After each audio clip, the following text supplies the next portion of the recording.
I got some motherfucking designer on right now. Break it down, bring it back, make it clap. I got three old thoughts, new block, where that thing. Break it down, bring it back, make it clap. I got three old thoughts, new block, where that thing. Break it down, bring it back, make it clap. I got three old thoughts, new block, where that thing.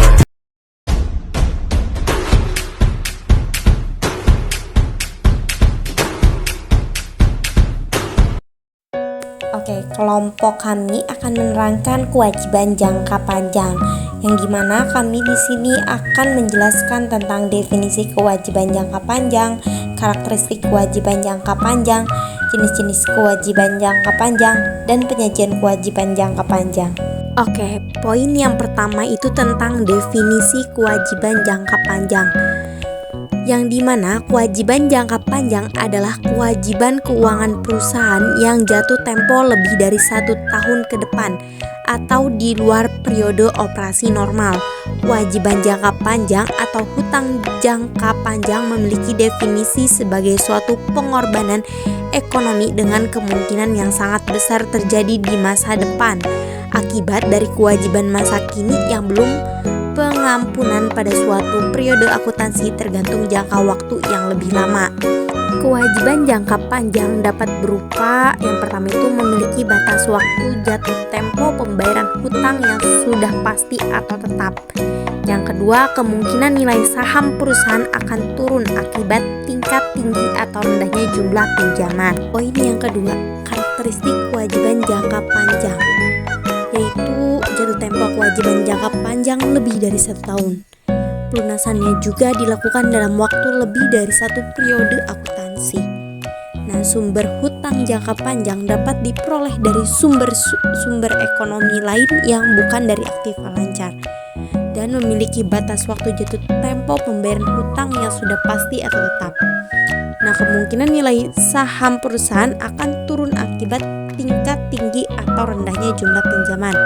Nah, kewajiban jangka panjang dapat berupa utang obligasi, utang hipotek, wesel bayar jangka panjang, kewajiban sewa, kewajiban pensiun atau pasca pensiun, dan perjanjian-perjanjian dengan pembayaran angsuran. Nah, kewajiban jangka panjang juga penting untuk menganalisis struktur hutang perusahaan dan penerapan rasio hutang. Poin yang ketiga yaitu jenis-jenis kewajiban jangka panjang, yaitu ada 6. Yang pertama, utang hipotek atau mortgage payable. Yang kedua itu utang obligasi atau bond payable. Yang ketiga itu utang wesel jangka panjang atau long term notes payable. Yang keempat itu utang sewa guna usaha atau lease obligation. Yang kelima itu kewajiban pensiun atau pasca pensiun. Dan yang keenam itu perjanjian dengan pembayaran angsuran. Dan selanjutnya akan dijelaskan contoh soal dan pembahasannya. Oke, untuk contoh soal dan pembahasan yang pertama yaitu ada utang hipotek. Apa sih utang hipotek itu? Jadi, utang hipotek ini merupakan pinjaman yang harus dijamin dengan harta tidak bergerak seperti tanah atas gedung dan sebagainya. Di sini ada satu contoh soal tentang utang hipotek. Soalnya yaitu pada tanggal 25 Januari tahun 2008, PT Mermer Sejati membeli sebidang tanah berikut bangunan dengan harga 900 juta. Dibayar dengan uang muka sebesar 100 juta rupiah dan ditandatangani kontrak pinjaman dari bank sebesar 800 juta rupiah. Kontrak mengharuskan perusahaan untuk membayar kembali pinjaman dalam 2 kali angsuran, masing-masing sebesar 400 juta rupiah pada tanggal 31 Desember 2008 dan tanggal 31 Desember tahun 2009 ditambah dengan bunga 15% dari sisa pinjaman. Dari soal tersebut diketahui bahwa tanah dan bangunan bertambah di sebelah kredit debit sebesar 900 juta, sedangkan kas berkurang di kredit sebesar 100 juta dan hutang hipotek bertambah di kredit sebesar 800 juta. Di soal disebutkan bahwa PT Mermer Sejati ini membeli sebuah tanah dan bangunan, sehingga akun tanah dan bangunan ini bertambah di debit 900 juta. Lalu PT Mermer ini baru membayar tanah dan bangunan tersebut sebesar 100 juta. Sehingga kas yang dimiliki oleh PT ini berkurang, dan kas ini jika berkurang akan ditempatkan di sebelah kredit, sehingga kas 100 juta di kredit, sedangkan utang hipotek bertambah di kredit sebesar 800 juta. Mengapa 800 juta? Karena perusahaan ini telah membayar uang muka 100 juta, sehingga 900 juta dikurangi 100 juta yaitu 800 juta. Untuk jurnal tanggal 31 Desember 2008 yaitu biaya bunga bertambah di debit 120 juta, utang hipotek berkurang di debit sebesar 400 juta dan kas berkurang di kredit sebesar 160 juta. Nah, biaya bunga ini diperoleh dari utang hipotek yaitu 800 juta dikurangi dengan bunga yang tertera yaitu 15%, sehingga diperoleh 120 juta. Sedangkan utang hipotek sebesar 400 juta ini diperoleh dari jumlah utang hipotek sebesar 800 juta dibagi 2. Nah, 2 ini merupakan jumlah angsuran yang akan dibayarkan oleh PT Murmur Sejati, sehingga 800 juta dibagi 2 ini sebesar 400 juta. Oleh karena itu, perusahaan ini akan mengeluarkan kas sebesar 520 juta yang ditempatkan di sisi kredit. Untuk jurnal tanggal 31 Desember 2009 yaitu biaya bunga bertambah di debit sebesar 60 juta, utang hipotek berkurang di debit 400 juta, dan kas berkurang di kredit sebesar 100 juta. Jurnal tanggal 31 Desember 2009 ini merupakan angsuran kedua sekaligus yang terakhir. Nah, biaya bunga sebesar 60 juta ini diperoleh dari angsuran utang hipotek sebesar 400 juta dikalikan dengan bunganya sebesar 15%, sehingga diperoleh 60 juta. Sedangkan utang hipotek diperoleh dari yang tadi yaitu 800 juta dibagi 2 atau yang hasilnya 400 juta sesuai dengan yang tertera di soal. Oleh karena itu, perusahaan ini akan mengeluarkan kas sebesar 460 juta, sehingga kasnya akan berkurang di sebelah kredit sebesar 460 juta rupiah. Berikutnya yaitu contoh dari utang obligasi.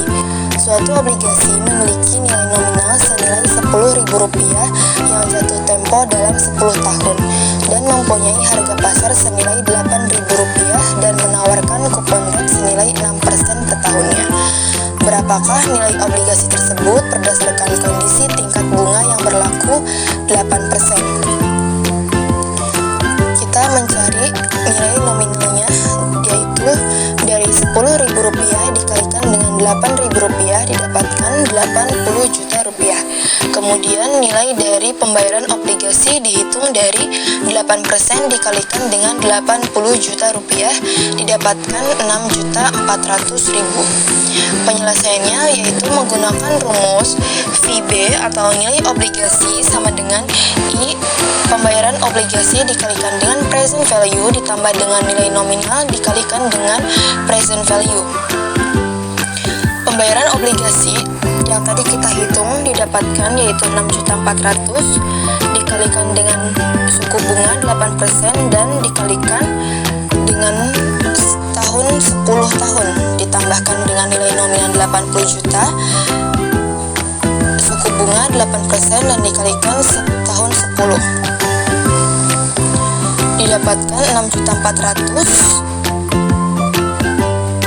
Present value dari 8% dalam 10 tahun yaitu 6,710 ditambah nilai nominal dan present value 0,463 didapatkan yaitu 42.944.000 ditambahkan 37.040.000. Hasilnya yaitu 79.984.000. Untuk contoh soal dan pembahasan yang ketiga yaitu ada utang wesel jangka panjang. Utang wesel jangka panjang ini dibagi dua, yaitu ada yang diterbitkan pada nilai nominal dan ada yang tidak diterbitkan pada nilai nominal. Untuk contoh soal yang diterbitkan pada nilai nominal yaitu pada tanggal 1 Januari tahun 2013 PT BBB menerbitkan wesel bayar pada nilai nominal sebesar 100 juta rupiah dengan bunga 10% dan periode jatuh tempo 5 tahun. Bunga atas wesel harus dibayar setiap akhir tahun. PT BBB melakukan pencatatan jurnal sebagai berikut. Yang pertama yaitu pada tanggal 1 Januari tahun 2013 kas bertambah di debit sebesar 100 juta dan wesel bayar bertambah di sebelah kredit sebesar 100 juta rupiah. 100 juta rupiah ini diperoleh dari penerbitan wesel bayar seharga 100 juta. Lalu jurnal pada tanggal 31 Desember 2013 yaitu beban bunga bertambah di debit sebesar 10 juta dan kas berkurang di kredit sebesar 10 juta. 10 juta ini diperoleh dari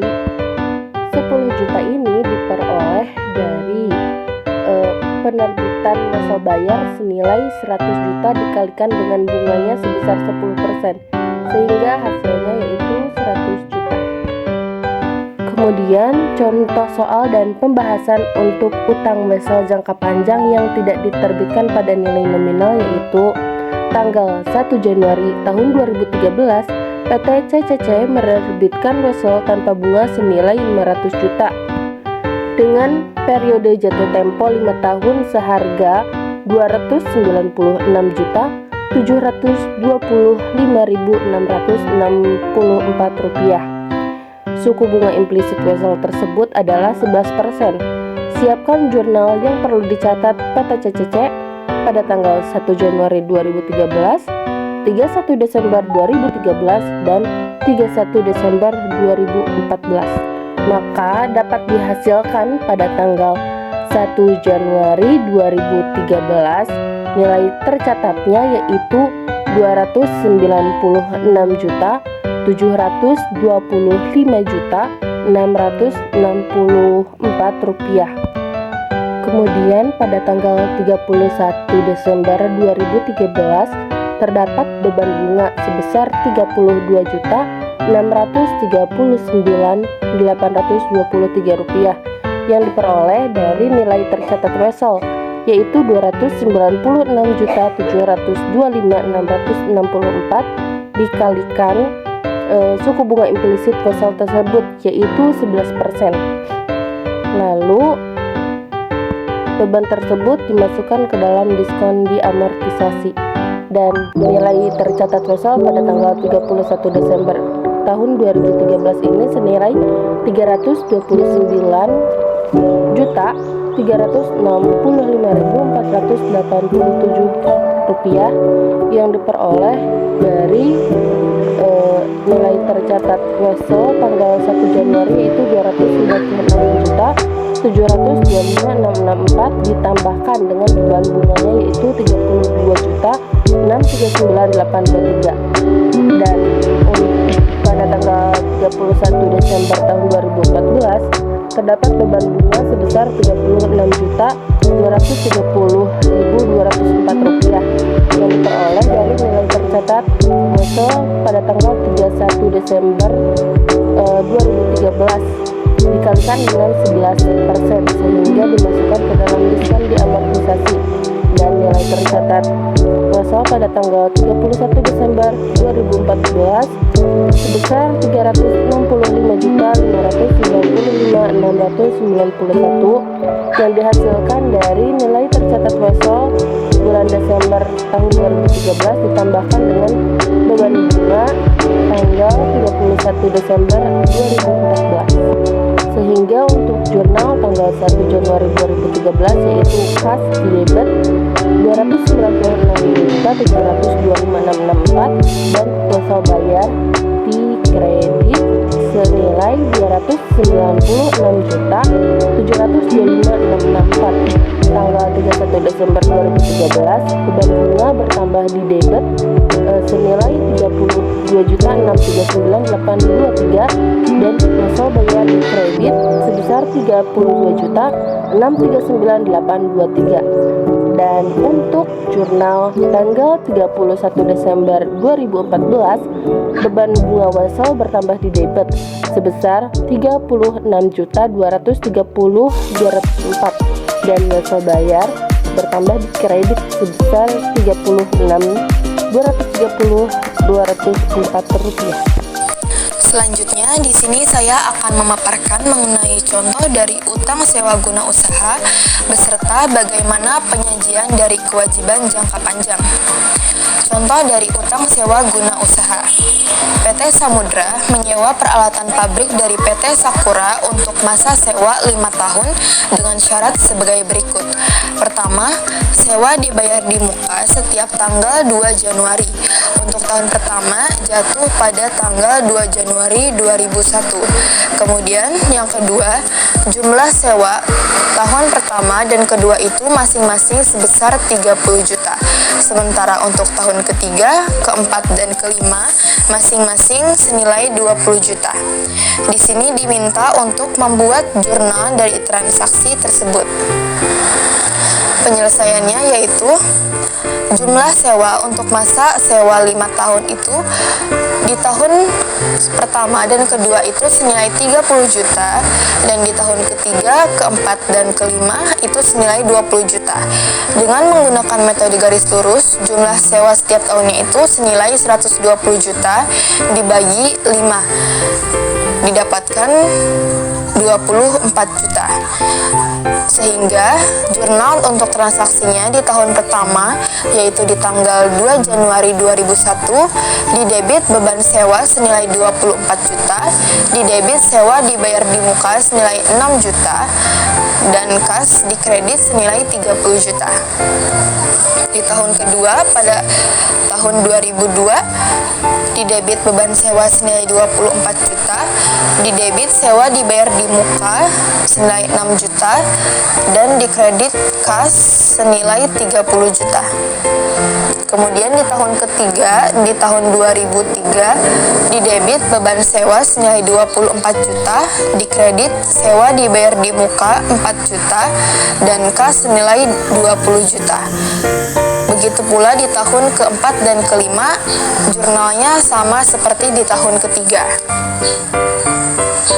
Kemudian, kewajiban pensiun atau pasca pensiun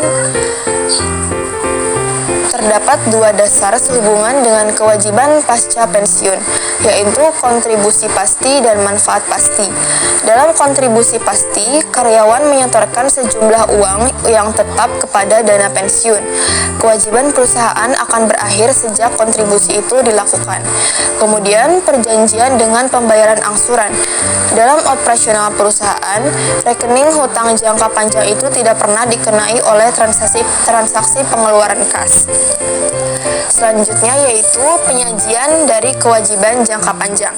Di sini terdapat 7 poin untuk penyajian kewajiban jangka panjang. Yang pertama, ada kewajiban jangka panjang itu harus disajikan secara terpisah dari kewajiban jangka pendek. Yang kedua, kewajiban jangka panjang itu harus dijelaskan dengan cukup rinci dan jelas. Ketiga, kewajiban jangka panjang itu harus diurutkan berdasarkan jatuh tempo pembayaran dimulai dari yang jatuh tempo paling lama. Kemudian yang keempat, jumlah kewajiban jangka panjang itu harus disajikan secara terpisah dari jumlah kewajiban jangka pendek. Yang kelima, jika terdapat kewajiban jangka panjang yang dijamin oleh pihak ketiga, maka hal tersebut itu harus dijelaskan secara terpisah. Keenam, jika terdapat kewajiban jangka panjang yang memiliki bunga, maka bunga tersebut itu harus dijelaskan secara terpisah. Ketujuh, jika terdapat kewajiban jangka panjang yang memiliki memiliki konsekuensi. Jika penyelesaian itu dilakukan sebelum jatuh tempo, maka hal tersebut itu harus dijelaskan secara terpisah.